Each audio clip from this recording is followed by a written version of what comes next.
నాలో ఏ చెడు ఉద్దేశం లేదని నువ్వు అనుకోవటానికి కాదు. నీలో అనేకమైన చెడు అలవాట్లు కానీ, చెడు ఉద్దేశాలు కానీ, చెడు ఆలోచనలు కానీ, చెడు క్రియలు కానీ నీలో ఉన్నాయి. ఆ రాళ్లను యేసయ్య ఏం చేస్తున్నాడంట?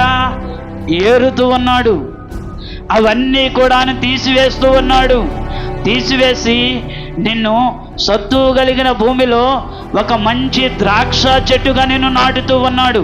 దేవునికి స్తోత్రం, హల్లెలూయా. నాటబడిన నీవు ఏ ఫలాలు ఫలించాలి? యేసయ్య ఏ ఫలాలు కొరకు ఎదురు చూస్తూ ఉన్నాడు? ఏ ఫలాలు ఫలించాలని యేసయ్య నీ దగ్గర నుంచి ఆశిస్తూ ఉన్నాడు? ఏ ఫలాలు యేసయ్య నీ దగ్గర నుంచి కోరుకుంటూ ఉన్నాడు? మంచి ఫలాలను యేసయ్య నీ దగ్గర నుంచి కోరుకుంటూ ఉన్నాడు.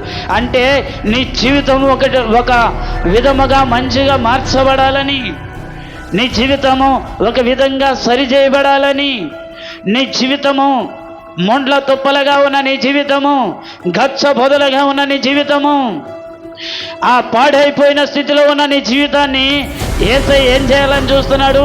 ఆ రాళ్ళన్నీ తీసివేసి ఆ యొక్క చేనిని బాగుగా త్రవ్వి దాన్నంతా సరిచేసి బాగు చేయాలని యేసయ్య చూస్తూ ఉన్నాడు.